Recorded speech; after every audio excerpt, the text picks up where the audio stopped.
Welcome back to the ServingKult podcast, the place where you can explore culture, chaos and hyperpop.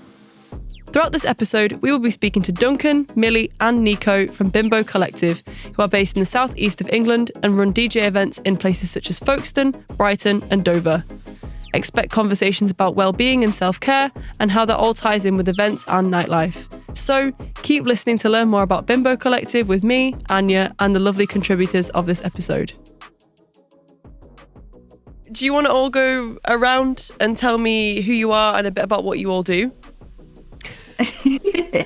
I'm Nico. I'm one of the DJs in Bimbeaux Collective. In my day job, I work for a domestic abuse charity in Folkestone, and I am interested in the arts. Been suffering with mental health things for a long time, and Bimbeaux has been a way to make me feel really good. I'm Milli. I'm the other Bimbeaux. My day job, I work for the Children's Mental Health Service. I'm a CBT therapist, but my training was specialised to work with children with autism and other neurodiversities, which was really cool. I'm very interested in kind of well-being from a neurodiverse standpoint because I was late diagnosed, so learning about like self-care and mental health from that perspective has been really cool for my job, but also for me personally.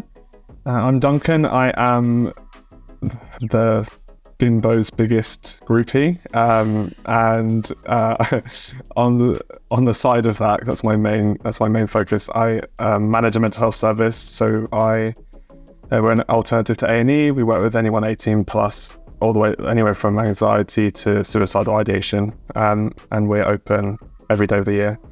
I'm very interested in recovery. That's how we look at mental health at that service, and the journey that comes with that.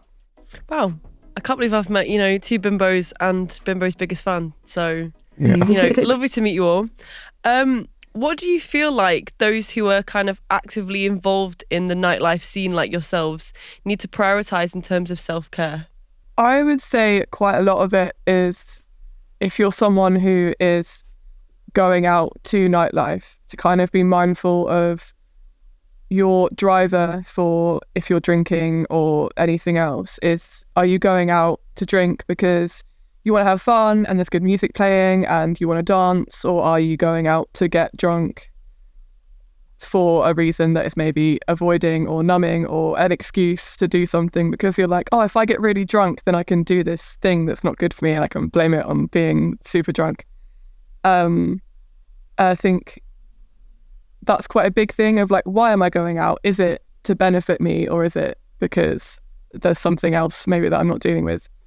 And I think from my perspective as someone who does nightlife is like not over committing, because there's the urge to be like, oh my God, yeah, I want to do that and I want to say yes to this and I want to say that. But then I think on top of having a job, sometimes I'm like, actually, I can't do DJing every weekend till 3 a.m. because I'm going to end up not doing any of my jobs. Yeah, totally. I mean, for me, we had to turn down a gig the other day just because it finished too late and I'm working the next day, and like it's really about prioritizing time. I really enjoy getting ready for nights out and creating like a really nice mental space for myself. And I like coming home afterwards and just really resting with all my friends and feeling really held. But also my mental health is really interlinked to my physical health. So when I'm going out, I need to sit down. I need to make sure I'm sitting down for a significant period of the evening. And when we DJ, we always have a little chair behind us, which is, it's been so helpful. And we do sometimes get a little comment like, oh, why are you sitting down? But when we say we're disabled, they like very quickly stop. And and like taking breaks throughout the evening, like for sitting down, but also for me, it's like having a cigarette and just having a bit of quiet outside. I'm not promoting smoking, but like just taking a little break from socializing for a bit and taking some time to yourself and making sure you're all centered, or like going to the bathroom and like putting my hands in a sink full of cold water. And yeah. Me and Nico did leave a night out once to go have a sit-down meal and then came back. Did it all just get too great. much? I think we were just hungry and we were like, we'll enjoy this a lot more if we go sit down, have some food and come back. But it also feels like a naughty little side quest. Like, oh, what if we go to Wetherspoons? It's great. And yeah, at that moment, we just needed to follow what our body needed to do. So, and what happened when you came back? Everyone was just is everyone just like, oh, where have you been? You were like, a meal. I think people are quite used to us doing side quests. I think it was fine. Yeah. And what about you, Duncan? You know, how do you feel that people who are actively involved in nightlife scenes need to prioritise in terms of self-care? I think one thing I was thinking about when listening to everyone else is that these things also are so much easier to look after when you've got a good group of people around you. I know that when I was the most active in nightlife was probably when traveling all over the UK to visit friends and go out, and making it such an event that, you know, 6 months later, a year later, I realized I haven't actually had a conversation with my friends. We would just travel to that place, get ready, go out, get really drunk, and then kind of just head back home and then repeat that. So making sure that I think I'm more intentionally involved in the nightlife scene now. Like I'm able to choose the events I actually want to go to that have people there that will be able to check in on each other. But then also, like I said, choosing when you're not doing that, spending time with those people still, quality time that you can actually get to know each other and know you can start to notice when people are flagging a bit or how you might approach that kind of conversation with somebody if you don't think they're doing so well. And then with all these situations, obviously you said, you know, all of you have kind of either turned down things or decided to kind of prioritize other things.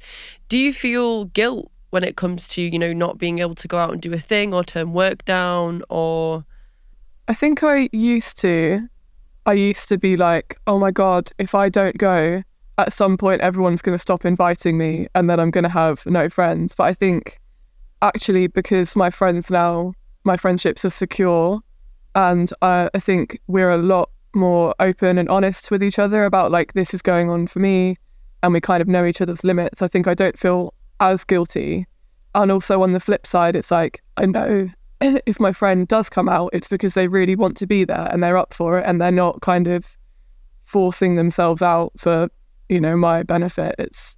I think it's kind of two-way, but that was definitely a lot harder when I was a younger adult and in my teen years. It was just the fear of people being like, oh, well, Milli never comes, so don't even bother inviting her. But I think that's got a lot easier as I've got older and more secure in my friendships. Yeah, totally. I mean, I used to feel a lot more guilt, and I still feel like a little tinge of it now, because I maybe go out once a month and I'm quite a flake, but like I actually have to be. There are some days where it just would be so bad for me, and so I can't do it. But the thing is that gives me enough energy where on the days where it's really good for me, I can fully throw myself into it. And like for me, DJing and going out is such a release. It's so beautiful. I really struggle with like talking to people in general, and it's really nice to DJ because like you can just be like, hang on, I just need to change the song, and but you can just dance, and you know it's the music you want to hear. And then also when you're out on the dance floor, it's a lot easier to interact with people because you can just sort of like dance by them, and you don't have to do the whole, hello, my name is this, what do you do? It's like, it's really healing to come to a space where you can let yourself dance and feel really sexy and like do what you do in the bathroom mirror with other people, surrounded by your friends. But also it's really nice to be able to know that your friends will still love you if you don't come. I used to be so worried if I didn't go to something, that would be it, the over. Or actually, if I wasn't going to as much as possible, then I was squandering, like I was wasting where I was at, and especially when I was living in London, I was going to way more events than was feasible, really. Mostly because it was the friendships were quite tenuously linked, and it was like, okay, if you don't see that person for 1 week, it's kind of gone.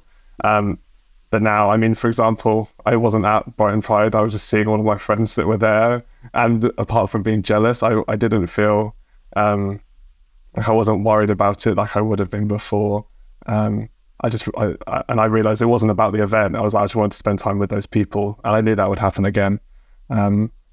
So yeah, I think that has changed, but it feels like the world's going to end, when at times when you're like, oh, I can't be at this thing, or I'm letting this person down by not going to see them at their event. And I think it is just about open communication and showing that you're genuinely there when you can be. I was just going to say, it's really nice that you did that specifically at Pride as well, because like Pride can be really a bit much sometimes, and to see your friends and be loved by people around you is like such a nice way to do Pride. I think as well with Pride, it's quite a difficult thing because I'd say for a lot of people I know, it's lost its way in terms of its origins and its purpose. Like, it's very much a corporate thing now, isn't it? For a lot of bigger city events. And it's really hard sometimes to find the spaces where people are obviously kind of doing or creating a subculture for people to actually go and enjoy the original reason why Pride exists. I think the real thing is now trying to find like a small town's first ever Pride and go to that. I went to one of those this year, and it was amazing. It was, it was a bit rubbish. It was a bit all this, like, it wasn't that well prepared, but everyone that was there was so much joy.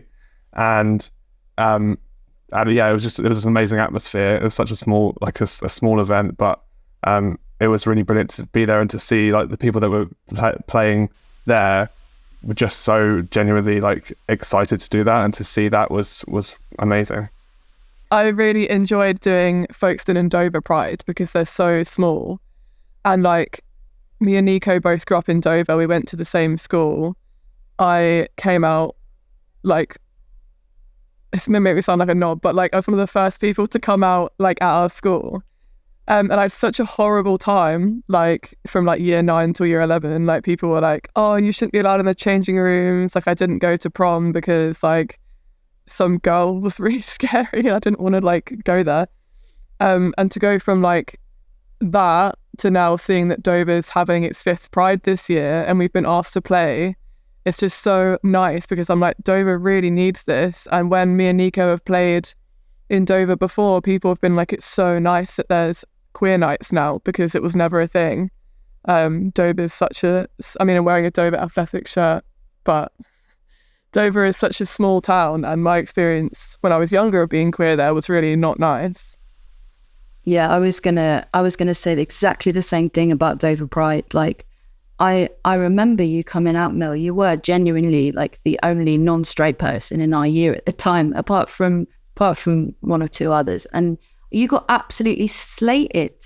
And I was in the closet for like most of my school years, and came out when I was 17 or 18, and like cried to the English teacher, and it was, I didn't feel very safe at that point, and like from my family and from the general sentiment around Dover. But it's just lovely.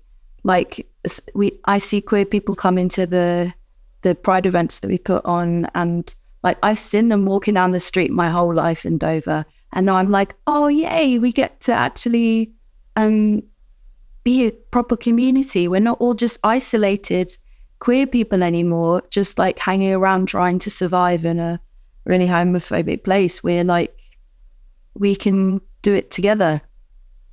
And I think the type of music played is such a big part of that as well, because obviously in big cities like London and Brighton and, Manchester and Leeds, it's kind of big enough to have like subsections of queer nights. Whereas I think in smaller towns, you kind of get one gay night a month, and it's probably going to be like cheesy wedding music, which is obviously like fine. And those events can be really, really fun. And like, there's a night in Folkestone called Damp Disco, which is really cheesy and everyone dresses up and it's so fun. But it's also nice to kind of be like, I want to listen to maybe more electronic stuff or maybe more hyperpop or stuff like that, and to have that space as well. So that's been really cool to just be like, we're going to play what we want, and other people have really enjoyed it as well, which has been so cool. Well, that brings me perfectly on to my next question, which is, how would you describe the correlation, all of you, between music and the community in kind of the queer rave spaces? I think music for the like queer community has been such a huge thing. Like, if you go back to my queer history is maybe not the best, but like go back to like the 70s, 80s when it was like disco, and a lot of queer people were like claiming disco. Like, I know Jimmy Somerville from Bronski Beat used to cover like disco songs because that was kind of where queer people kind of gravitated towards. And I think subcultures generally, like, you know, like punks and mods and all of those really distinct pockets really helped people to find people like them. And I think even within those cultures, like the subtle little flags to each other, like carabiners and like wearing merch of artists that you really like, it's like a way for us to find each other, and going to these spaces that play the music that is kind of very queer at the moment. So obviously hyperpop is very much a genre pioneered by like trans people and trans women especially. So it's really cool to be able to be like, oh, I know if I go to this event that's playing hyperpop or whatever, there's likely to be quite a big queer community there. And it's just a nice way to be able to find each other. Like, we wouldn't have dance music without queer people. I listened to such a good podcast by Paris Hilton, or like produced by Paris Hilton, and it was all about the history of really important nightclubs around the world. And it's like, well, okay, maybe like one in Berlin would be there, but like the rest of it was all safe havens for queer people. And yeah, it's lovely to be able to share songs with people. Like, we love playing Tattoo because, like, I remember being like a gay little kid and being like, oh, if I kissed a woman? Like, it was just so... and then to play it like 10, 20 years later, and all the other queer people in the room know all the words because, like, they resonated as much as with it as I did. And I remember I had like a Now 28 or something album which had I Kissed a Girl on like number 28. It was like when Katy Perry was like really cool, you know. And I just used to listen to it again and again and again and be like, oh my God, maybe I can kiss a girl. And then to get to like live a reality where it's fine to kiss a girl, it's just, yeah, it's really nice.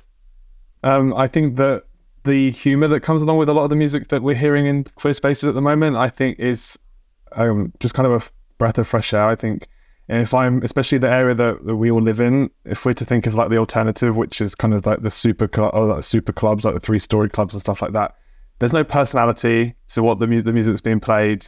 There's not really much curation even.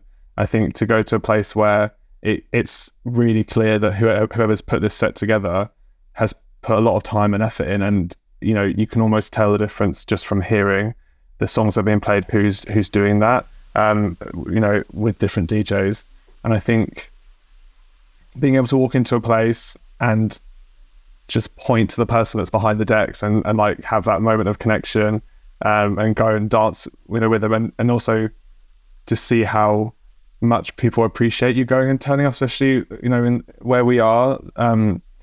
I think it can be a bit of a risk to see like, oh, who's gonna join tonight, who's gonna come in. But I've never not been received warmly at any of these things. Even the first time that I met Nico and Milli, I was at an event on my own, and I was a bit nervous, but like Milli said, it's kind of like a secret sign, like depending on what kind of music's on the flyer, you're like, oh, okay, there's going to be at least cool people there, and it's not queer people, and hopefully cool queer people. But yeah, I think it's just lets us show our personalities so much more than like the radio DJs would get to do. And for people who maybe are listening to this and they, I guess, are a little bit apprehensive of going to an event on their own and stuff like that, what advice would you give to somebody who maybe did want to attend an event on their own? I think for me, when I was first starting to go, because I work in out of hours, so I was going at maybe 11 p.m. and I think I was kind of psyching myself up for that.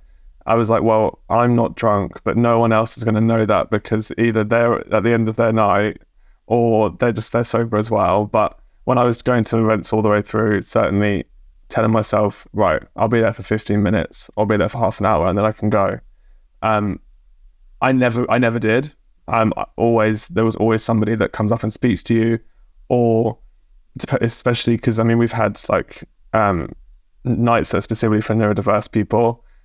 Those kind of events were so much easier to go to.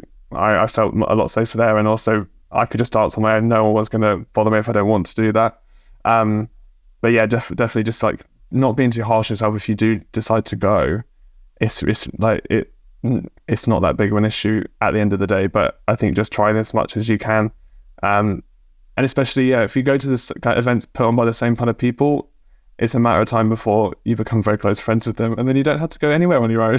you know the DJ, and then that's it. It's done. Or just like speak nicely to the person behind the bar. If you're going there multiple times, you're going to have at least someone there. Especially if you're living in an area that's maybe with like concentration of clubs in the area. Just try and be that. Like, just try and put out a bit of positivity, and I've always had it back. Whether that be from the DJs or just people that are there as well. I was going to say, I think like you said, it's the type of music that's played is like a subtle little hint to what's going to happen. Like, we don't explicitly like put on any of our, maybe we do, I don't know. But what I was going to say was the type of music that we play, like, it sort of weeds out the people who are going to be creepy and horrible. And so we're just left with people who are really nice and who know what it's like to feel out of place.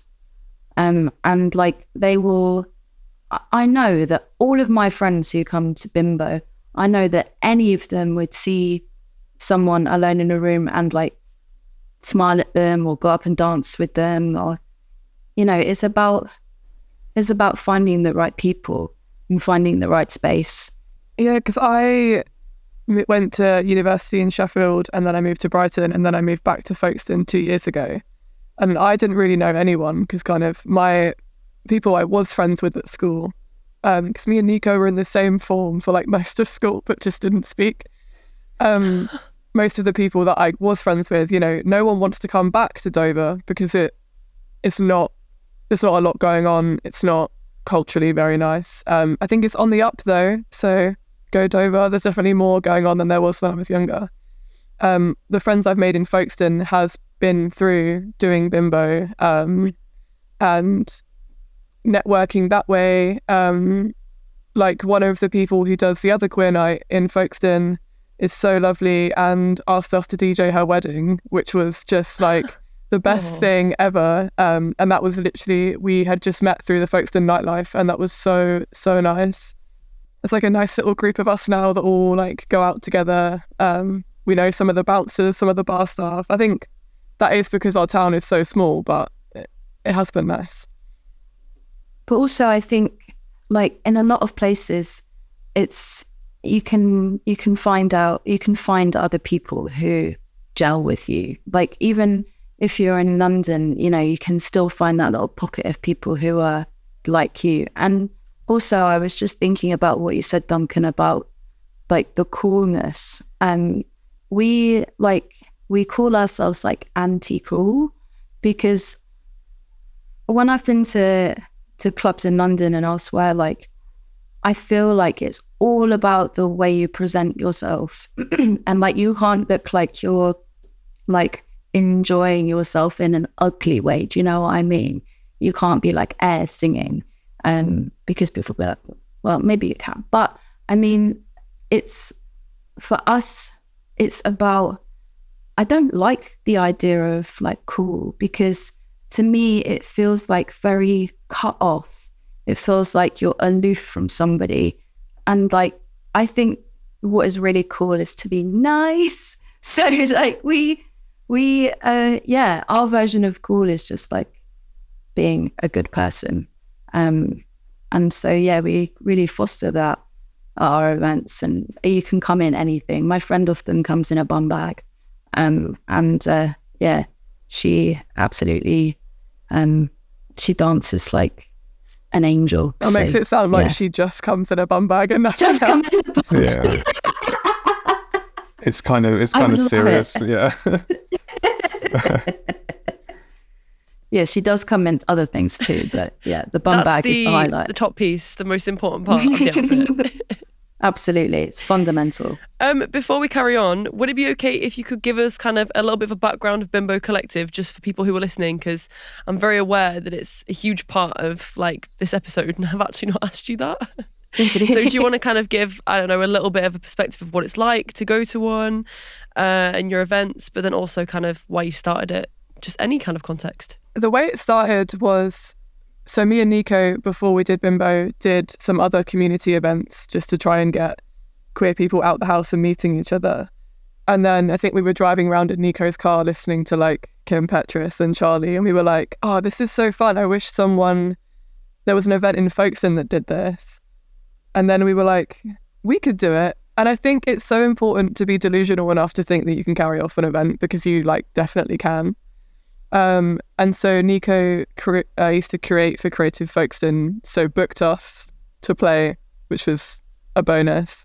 And I think we learned to mix like a week before our first event, just by like getting some decks and learning how to count in beats of 4 and kind of beat match. And it was fun.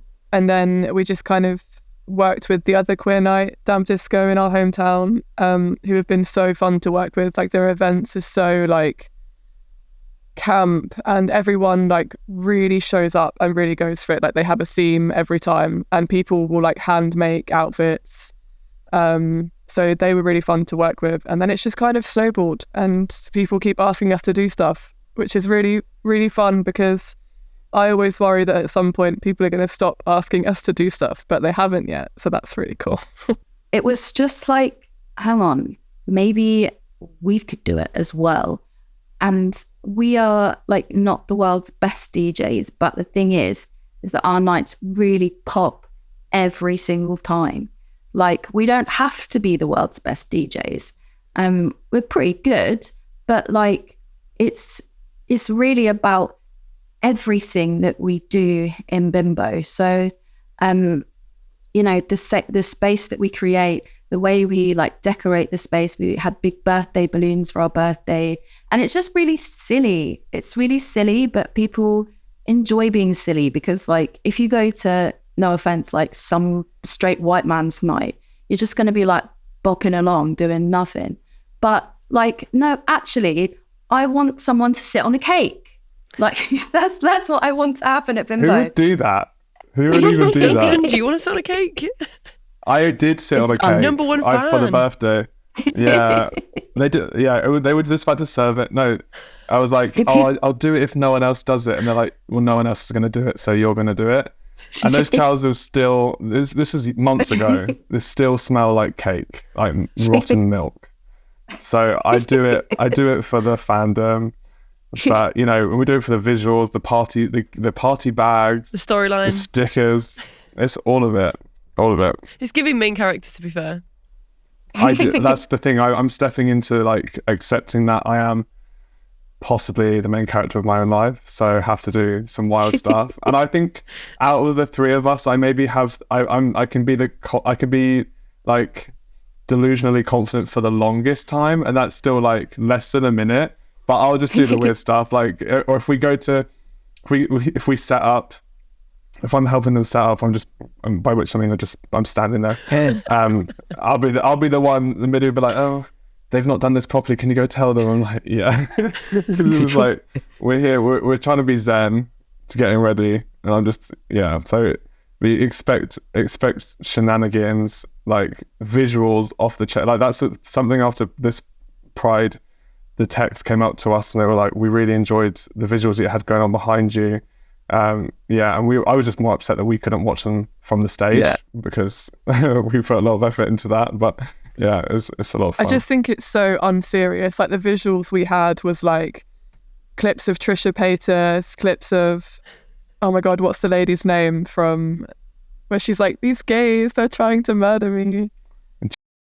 Jennifer Coolidge. We had the Kim K handbag hit. We had Cat Slater. We had like Peggy and Pat Butcher like having a bitch fight. Like I think Bimbo is so unserious, which I think also helps us to relax because it's like if we absolutely bomb a mix, like it's fine because it's silly, it's not serious, it's fine. We dance like idiots behind the decks. And like Duncan said, there's a lot of queer music coming out now that is very kind of tongue-in-cheek and not serious, so that's worked out quite well. Yeah, we love a little bit like we did like a sort of it was called Costa del Damp, this amazing like cheesy Brits Abroad event last year with Damp Disco, and we played Coconuts by Kim Petras and we got our actual tits out, like not we like stripped down throughout the night, we had outfit changes. Then we got our actual tits out. And like that, I would never, ever get my tits out if I didn't feel safe to do it. For free. Yeah, at least for free. But like, I would just never be able to do that when I wasn't like in my Nico DJ headspace. But now I think I probably could because I've given myself, it's fine. Like, you know what I mean? It's actually fine. But yeah, to have a safe enough space to do it, and to create that space ourselves, like we take people on like a little journey. I think we always have, we usually have a little bit of cheese in there. We have hyperpop. We often have a little bit of garage. We did a night called Teenage Girl Call where we just like indulged all the things that we listened to as teenage girls. And there was this group of boys there and they were like, oh, this is rubbish. And they were like, singing along jokingly, and this one boy was like, you know, going, oh, you know, singing like every single word perfectly to Prima Donna Girl, and I was like, you're enjoying yourself. I think you're enjoying yourself. I think you're enjoying yourself. Like it's okay to enjoy yourself. But yeah, we just have like a silly little gay time with lots of bits going on. This sounds amazing. When we did Costa del Damp, one of the last songs we played was Angels by Robbie Williams. Yeah. It was so good. Because we'd done all the like queer pop, and then we were like, let's get wedding silly, and it was just so nice to see a room full of like really drunk queer people just like arms around each other, like absolutely belting out Angels from Robbie Williams, and I was like, this is what it's all about. Yeah, big moment, huge moment, big old career moment. Highlight. Yeah. Dropping Angels. Well, I guess from career highlights or maybe a more serious topic, depending on how you kind of want to go to answer it. How should people listening to this podcast, what ways that they could prioritize their mental health? I think boundaries is a huge one, especially as a neurodiverse person. Like, I think there's such, and I see this with the children I work with as well, where, you know, they're teenagers, they're at the start of like becoming a person and learning how to socialize, and on top of that, realizing they're neurodiverse. And they're like, my friends want me to do this and this and this and all these pressures. And I think sometimes it's about being like, I don't care about what I should be doing and what I feel like socially is expected of me. Actually, what am I able to manage safely and in a way that isn't going to burn me out? Being able to say no to people is something that feels really, really scary. But I think people will respect you saying no, because they'll be like, they'll know your boundaries early on and they'll know what to expect of you. And I think it comes across a lot more genuine to be like, actually, I really don't want to do that today. And if I do come, I'm going to be in a horrible mood and that's not going to be fun for anyone. But I think boundaries generally, like with your family, that can be really difficult. And I think it's definitely easier once you've moved out and you're a bit more self-sufficient. Boundaries of your employer of like, I'm not going to do 50 hours extra work for the same pay. Like, but it's something that takes so much practice and like still feels quite scary sometimes to hold that boundary and be like, no, I'm not doing that. I'm trying to live my life. I need to play Animal Crossing and sit in my bed. I can't come to the club tonight. Like, yeah, with boundaries, it's about thinking about yourself like someone you love, like treating yourself like you would treat your friends. Like, I would never have a go at my friend if they couldn't come along and they're like, oh, sorry, I'm really tired. But I would do that to myself. So it's just about treating yourself like someone you love. And when you get home in the evening, like having a bit of chocolate, or making sure you got some water by your bed, or making sure that your body and your mind are looked after. And like thinking about what you're going to do the next day. Am I going to get enough sleep? Is this going to ruin my week? Like, yeah, thinking about looking after yourself in the way that you'd want to be looked after. Like I have a little self-care kit by the side of my sofa, and it has like a little head massager in it and some biscuits and some other things that I just like to fiddle around with, and my favorite film from when I was a kid. And I'll know that if I ever feel bad, then I can comfort myself, and I can take comfort in myself by looking after myself like I need to be looked after. If I'm ill, right? So I need some chicken soup. I need to look after myself like you would if your friend was like got a cold or something. You need to treat yourself with all the love and respect you deserve. I think for me, my mental health changed so much more when I figured out what rest was to me, because for the longest time I was just doing, this person goes and does a workout, or they go and lay by the sea, and that's really restful to them. Why is it not working for me? And that's just because that's not what my body sees as rest. My rest is to do some art, or to do something. I have to be doing something more than just laying still.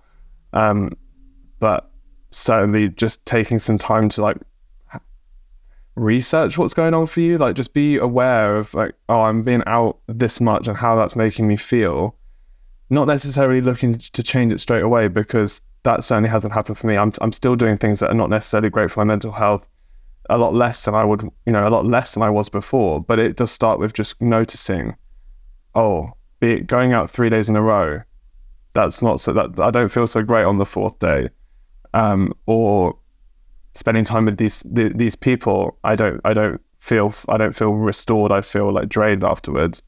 And seeing, okay, well, what ones actually can I change? What can I change? And trying to be just as open and honest with yourself. And for me, this is deadly serious. Ever since I have a disco ball in my window, I just feel so happy. It's there right now. I'm looking at it, and the sun comes in and hits it. But these small things, I think I'd be like, that's really weird, just like hang that up. But it makes me very happy. So that's what I do. And I think just leaning into that more. And I think if you're able to take that risk, and maybe you will feel a bit silly doing something that's coming naturally to you. But I generally think that the positive effects are enough to overcome any shame that comes along with just doing something that's actually for you. And then I think it just rolls on. And then it kind of spreads to the people that you're around, and it's just like I think it just deepens those kind of relationships and the relationship to yourself. I think that's all well and good when you have the resources to do these things, but that's not always that's not always possible. Like that, I think if you're somebody that tends to go into mental health crisis, whether that is like whatever that means to that person, if you find yourself feeling like suicidal or like around like just like really intense anxiety, especially if you're going out or just for no reason that you found at all, finding out what services are in your area for those times, like ideally before you get to that place, so that you can access them. Maybe even reaching out when you're not feeling at like breaking point. just so that, you know, when things aren't feeling ideal and a disco ball is not enough to make you feel better, seeing what else is out there, or who else, like who of your friends you might reach out to. Yeah, I think being mindful, like kind of like you said, checking in with yourself of like, what is my motivation for doing this thing or engaging in this behavior? Am I doing it because I think I should be doing it, or am I doing it to please other people? Am I doing it to be self-destructive? Or am I doing this thing because I want to do it and because it makes me happy and because I feel fulfilled by it? Because I know everyone at some point, myself included, is going to do something just because they're like, fuck it, and they're not really being mindful of how that's going to impact them. But I think it's a very long process of learning about yourself and why you do things and why you act ways, that is kind of helping for a more sustainable recovery, I think, rather than just being like, I'm gonna just take meds and hope for the best. And I think medication can be really helpful, but I think alongside that, I need to learn deeper where these things are coming from. Wow. No, that was really nice to hear. And also, you know, it's nice to hear how everybody here also prioritizes their mental health in different ways, or how people think about it, because obviously everybody thinks about things in different ways. Everyone's different. So thank you very much. So I know Duncan just mentioned it, but before I go on to kind of what's going to happen with Bimbeaux in the future, because I'm very excited to talk about that, what services are available for people who want to kind of find out more, or like what kind of services would you say to kind of start with to, I guess, prepare, but then also to become maybe a bit more aware about yourself and your mental health? Usually local councils will have a section on the website about mental health support. I know Folkestone and Hythe Council, shout out, has kind of subsections where it has kind of LGBT support and mental health support and stuff like that. So that's usually a good place to start. And I think usually if you can get into one place, so whether that's like a local haven, generally they can find out more about you and be like, oh, we're aware of this. And it kind of, the web opens up of people being able to say, this, I know this thing happened, I know this thing. So I think the first step is kind of to get your foot in the door and go to kind of, you know, a haven or your doctor. I know GPs maybe aren't always the best. Or talking to people locally, like, we have a really nice bookshop in Folkestone that does kind of community and wellbeing events. It's a queer space. It's owned by a group of queer people. Local charities as well are usually pretty good at signposting. If they can't help you, they can usually recommend somewhere where you can get help. Yeah, I know I'm sort of speaking from more of a domestic abuse perspective, but it's something that's incredibly widespread. And it's something that often starts from a really, really young age. So like one in 4 women in the UK will have experienced domestic abuse in their lifetime. So in other words, it's either you or you know someone who's affected by it. Everyone has somebody who has been through it. And so I know there's an LGBTQ helpline specifically for domestic abuse, but also there are really good helplines across the UK. Respect is a really good one, and 24 hours. And there's a national domestic abuse helpline as well. And I suppose the reason why I'm like raising this is because when I was a teenager, I was being really heavily gaslit, and I didn't realize what it was. Didn't realize at all. I thought I was losing my mind. I thought I was like imagining things, but in reality, that was somebody changing the way I perceived things. And it doesn't have to be a romantic partner who can emotionally abuse you. You know, it can be family members, it can be friends. So yeah, think about how you're treating yourself, but also just be super aware of how other people are treating you. There's lots of resources online. I work for a CIC called Treat Me Right. We're in Folkestone, and we have a good a good lot of resources on our website where people can look at economic abuse and like spotting the signs of domestic abuse, because it never starts with somebody being hit. It starts with love bombing, almost always. And then it gets gradually taken away and worse. So yeah, just be mindful of the people around you who might be bad for your brain as well. I think most towns will have some kind of hub for like a walk-in. Any service worth its salt will have visited maybe some libraries in the area and at least put a leaflet up there or even told the staff about what's available. It's very basic, but a good Google search, like organizations now do a lot of work. There's no point having great services that can't be found. So they put a lot of effort, whether that's social media presence or just search engine optimization, so that it's the first thing you find when you put mental health area. That's most of the work I do. If someone lives in an area I don't know, that's the first port of call.